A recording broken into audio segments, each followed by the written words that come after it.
They said it couldn't be done, and I actually made it work, and I have been trying for days to make this work, and I am actually so happy to finally be able to present this on my channel. So hey guys, what's up? It's Cole, and Companion Druid is what I've been excited to present and do for so long. As soon as I saw that Werewolf Legendary in the beta, I'm like, I need to figure out some way to make these work. And so this is the build, and it has been days and days and days of testing, guys. I cannot emphasize how much effort I put into this, and so I'm finally happy to present it to you all. Main ideas behind it is do everything in your power to make it so that those wolves live, which is very tricky. You're gonna find out that in World Tier 4 they are very flimsy, and to make them do damage, which considering how they are doing sub 100 damage at World Tier 4 with very high stats, was a challenge. And as you saw, I got him to hit like 10k per auto attack, which is great, and spread rabies. It's really good. So what this means is that you need to be in melee range. You need to be taking off a little bit of pressure from them and doing everything that you can to apply crowd control, to apply vulnerability, to really enhance their damage. Which means that we are going to be going with the good old faithful Storm Strike all the way to do vulnerability. We're going to be taking Tornado because that's a great way to apply the crowd control, as well as proc Storm skills are going to trigger invuln with Lucky Hit. We'll talk about Lucky Hit more later. You want on your gloves and rings.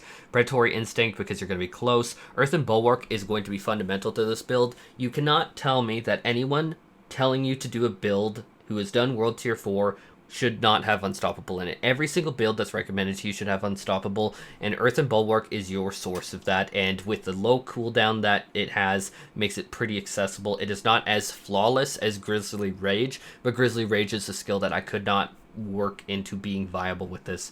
Blood Howl is going to be very, very good. It's going to spread your crit buffs and all the other buffs. It's really great. You're going to really also want all those defensive passives from that area.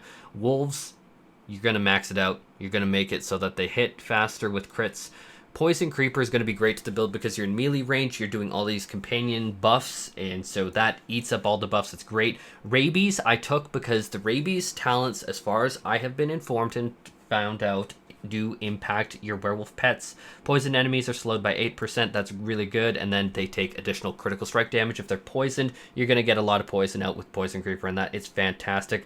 Then we're taking Defiant, Circle of Life, and Resonance because we're going to be spamming Tornado. And then the final capstone is going to be Perfect Storm, which is going to be doing more damage because we don't want to be totally reliant on our wolves for damage. I don't think that is at all a wise way to build. Now our final spirit boons are going to be the Deer. We're taking less damage from elites, which is pretty much staple. Then we're taking both critical strike chance and critical strike damage from the bird. Then from the wolf, we're going to be getting critical strikes have a 20% chance to reset the cooldowns of your companion skills. I cannot emphasize, this is huge. This is intensely huge. When we're talking about the wolves, the single target leap, you will be able to deal quite a bit of damage. Not as much as like my Stormwolf build when you really get hyped up, but this is, compared to a lot of other builds, a lot of damage.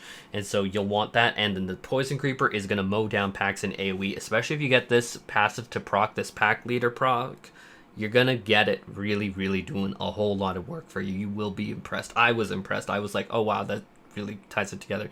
And then for the snake, there's not really a great passive here. I wish I could say otherwise, but I don't see a way to make this work because we're not shapeshifting, we're not using lightning or earth. It's tricky. And I should say we're also not using an ultimate skill because it's just like, I feel like Poison Creeper was a better choice than Petrify here, if I'm frank. Now, in terms of the gear, we're looking at a few different things here, but the main idea is we want to emphasize defensive properties on ourselves because we're going to be taking a brunt of the damage and want to take a brunt of the damage, as well as we are going to be wanting to do everything to buff our pets, obviously, with this kind of build. So the first thing is I'm going to be taking on my helmet, 20% damage reduction when you're using basic skill. You're going to be autoing a whole lot. You want that defensiveness. The next thing is going to be on the chest aspect of Mending Stone, because that's going to make Earthen Bulwark last a lot longer. That's very, very, very essential skill. Like I said, on World Tier 4, Unstoppable you need to have. Storm Chaser's aspect to make Tornado seek targets. Aspect of Disobedience is a legendary that I can't emphasize is so great because this procs off of any form of damage like it says, and so wolves are going out, rabies, your tornadoes, your auto attacks, this will stack up, and this gives you tankiness. Do not overlook it. Unstoppable is going to be on our boots. When we're unstoppable, we're going to get a movement speed boost and be able to pass through enemies. That's Earthen Bulwark buff. Now, Aspect of the Alpha turns the wolf companions into werewolf companions. That has to be on a two-handed weapon that you're going to be using as your main thing. That turns it to a 200% bonus. You want every single drop of it. Guys, you want every single drop of it.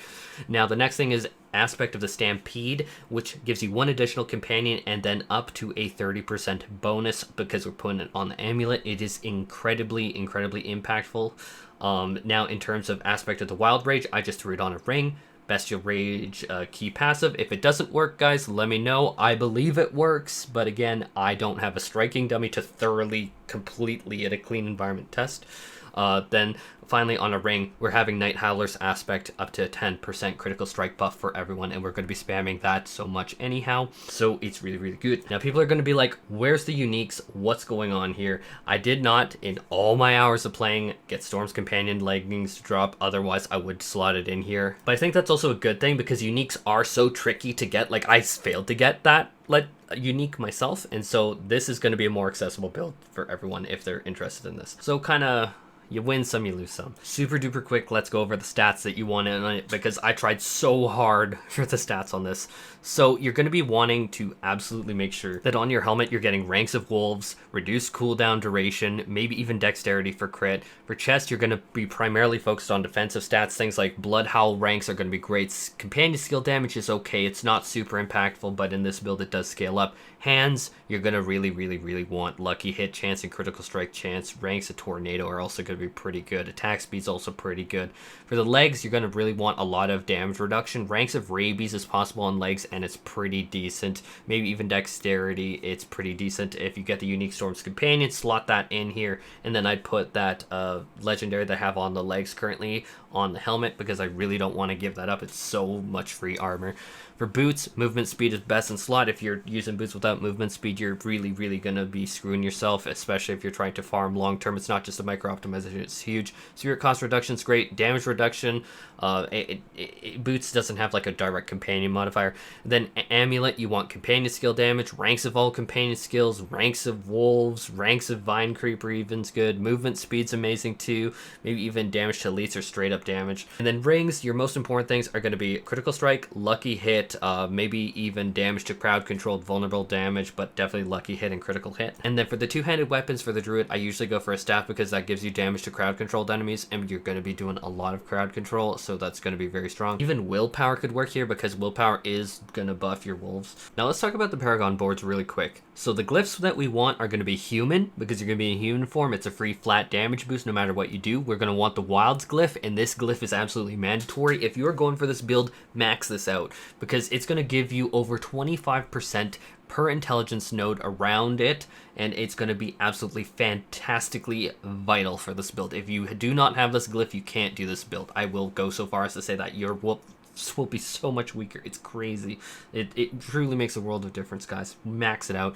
Then you want the exploit glyph because it's going to apply vulnerability very easily. It's very important. And then we're going to have the guzzler, which gives you the ability to heal or increase the potions that you're going to do, and it's going to be more free damage, which for the record does impact your pets. It absolutely is noticeable for me. So for the base board, we're going to be putting in the human glyph just because it has so many nodes around it that can activate it. We're going to be using Lust for Carnage board, which is super weird, but between the passives in here as well as the wilds glyph scaling with 25% modifiers each time, you want every single one of those modifiers to go into that glyph. If you miss one of them, you're missing 25 boost to your pets, and with this kind of build, that's kind of unacceptable. So do that. That's the main reason why I did this board. Restricting Tendrils is great. Easy poison, crowd control, great dexterity for scaling up the exploit glyph. Guzzler is amazing, and I did it for the Heightened Malice board. More potion healing.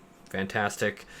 Ancestral Guidance board, I did dip my toes in just for the legendary node because we are spamming tornadoes and we can't rely on our pets' damage. Now to end this video, my thoughts on this are the wolves still need a buff. You have seen me push it to my limits in here, but any other build with this many stats, this many glyphs maxed out and everything supporting it will do leaps and bounds above it. Like if you're looking at that for the Storm Wolf, which I do not have optimized stuff for, I'm going to show some footage here hopefully. You can see that it's outpacing the damage, survivability, and speed by a ton. So I think that this, seriously, you could probably literally triple the damage of the wolves, and it would still be underneath the power of that. And I did say triple. You could probably triple their survivability and damage, and I really think they need a buff. But if you want to play this playstyle to break up the monotony, which is what I wanted, I think that's really good. Anyhow, I hope that you all enjoyed this, and let me know what you think in the comments. I know people want under 10 minutes, so see ya.